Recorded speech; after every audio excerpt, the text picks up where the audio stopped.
This is always such a wonderful event to kind of break up the summer. I remember for years we had it at Macy's, and I want to thank you. This is such a beautiful venue, really terrific. You know, I was thinking about speaking for just a second about Muriel, because Muriel has been such a good friend, and she has given me such wise counsel during the time, particularly in the last number of years working on the ERA, and I could not fail to take the opportunity to remind everyone that the ERA will be on the New York State ballot.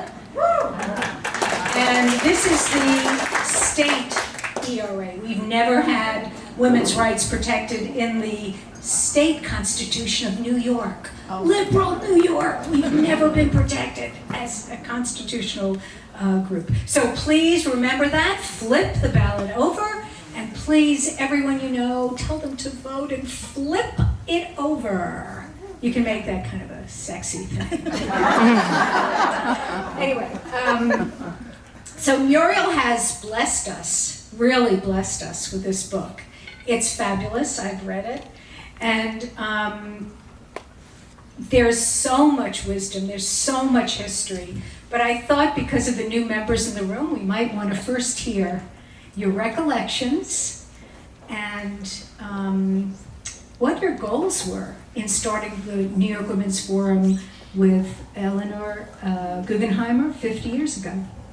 Well, Eleanor Guggenheimer was the one who did it, and then she called, well, we had the two Eleanors, Eleanor Holmes Norton, and two Muriels, Muriel Siebert and me, wow. and she called us to lunch, and we sort of laid out what we wanted, and the whole point was to have the equivalent of the old boys club, where people with power and clout could share their contacts, share their access, share the information. And in the old days, I had the Women's Forum directory in my desk drawer, and I used it every day for referring people, for jobs, for getting information. It was just priceless. And I also want to say that the women's revolution, the Women's Forum, is a part of the feminist revolution, and don't forget that. What we contributed, frankly, was clout. We had the benefit of power, and we used our power to help other women, but also to fight against discrimination. And Ellie Guggenheimer always admitted she was a feminist. She was not one of these people who said, I'm not a feminist. And incidentally, Betty Friedan, who was a forum member and was the founder of the Women's Forum, used to make fun of people who'd say, I'm not a feminist, but I want to be CEO of IBM. Well, there's not a woman CEO of IBM, but the women in the forum, some of them didn't want to be political, but they all wanted to help our feminist goals. We arranged just one thing. We flew down to Washington to lobby for the ERA. That was feminist members, women forum members who did that. That was before the federal vote in '72. Right. Yes. Wow. Yay. It's really, really decisive. I mean, that was a decisive action.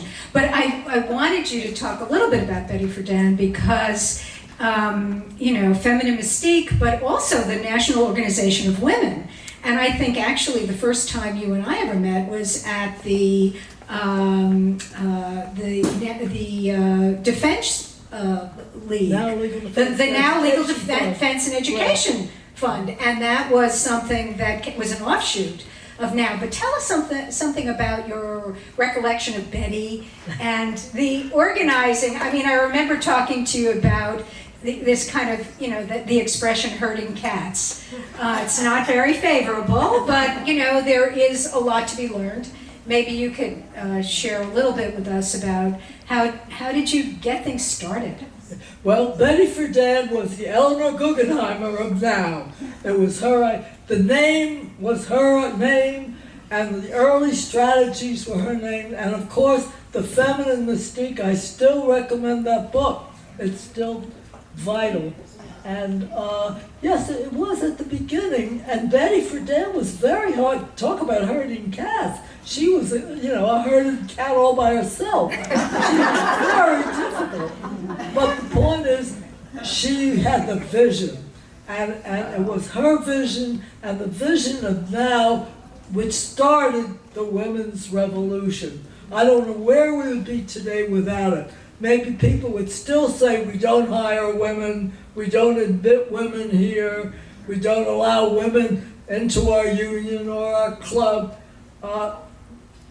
The now and Betty Friedan and the heroes in my books, there are 30 of them, it's all important to remember that without their sacrifices and their vision, all of us, as smart as we are, would not be where we are, because it took that organization to bring us to where we all are today. And every single campus, that was actually the first organization I ever joined at college, was the National Organization. Every campus had a NOW. And really, it was educational. That you'd come from high school and you didn't have any information, and you'd get to your campus and there was NOW. And maybe you could also tell us a little bit about the workplace, because you were also such a figure of firsts in terms of your career. And so much of what's been done with legislation, with economic progress, has been through the things that have happened in the workplace. And maybe you could reflect upon that as it relates to what you were finding when you started and became the first woman too, and where we are today. Well, in every one of our companies, they didn't have women executives, and in most places not even women staffers. They had women secretaries, and the men, who often had less talent and less education than the women, were the bosses, and they referred to their secretaries as "my girl." And let's not forget that. And it was just accepted. So we had to fight that. And it was a fight. And frankly, again, I say, as smart as we were, we couldn't have done it without organizing. Heather Booth, who was one of the heroes of my book, says, "Don't agonize, organize." And I think that is the wisdom.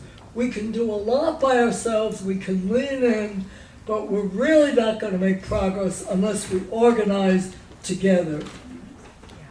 So in deciding to write this book as a combination memoir, and also to make sure that certain wonderful feminist leaders would not be lost to history, it reminds me somewhat of what you were able to, through the Women's Veteran Feminists of America, which you also started, or one of the founders, and Valerie, Paley, who's a member of the Women's Forum, I don't know if she's here tonight, but through the New York Historic Society, has made a permanent collection on the 4th floor of the New York Historic Society about the women of the women's movement. And the Veteran Feminists of America provided the material for that, right? So you've recognized really early on that in order to preserve history, you have to write it, right? What advice would you give to the women in this room about us preserving our own stories? Well, you all probably have a story that's worth preserving, and don't underestimate it. And keep notes, keep files. Don't throw anything out. I had 5 file drawers full, and at the age of 94, when I was angry because people said they never heard of Betty Friedan, never heard of NOW, I decided at the age of 94, I wrote this book in 1 year, and it went it wrote itself because I had all those pieces of paper, and I just put each of them into the right chapter, and the book wrote itself. So remember history.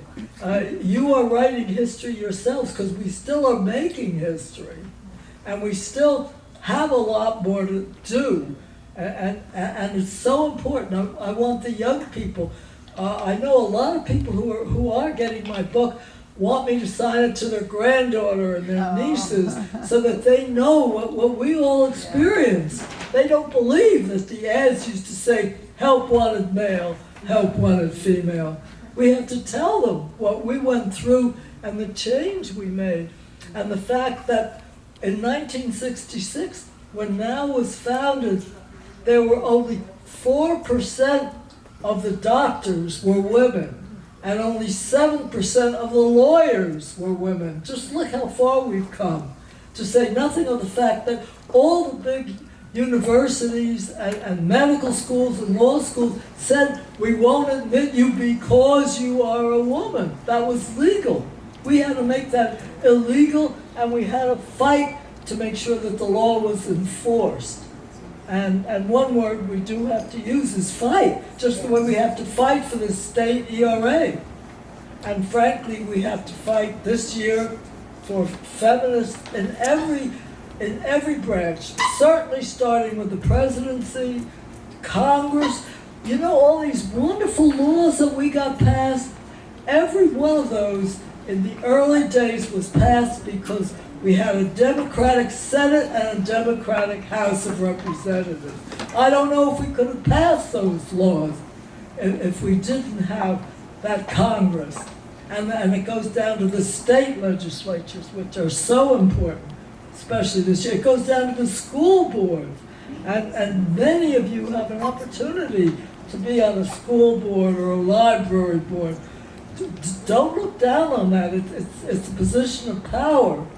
And the enemies of feminism are grasping at those positions of power. And we've seen, unfortunately, with Dobbs and other issues, the attacks on Title IX, etc., that the battle of making sure that we retain whatever rights we've gained continues to be won. But it is a battle, and it requires vigilance, and it requires every one of us, particularly as privileged as we are and influential as we are. And that was one of the things in the starting of the Women's Forum, I must say, since I've been a member since 1988, that was so impressive, that the Women's Forum had women who were leaders in the field of science and writing and the arts and academicians and, of course, business. But it was just a place where you could really test reality of other women. And I think the Women's Forum has been really extraordinary in maintaining that ability to have a culture where we can all kind of test our realities against each other's.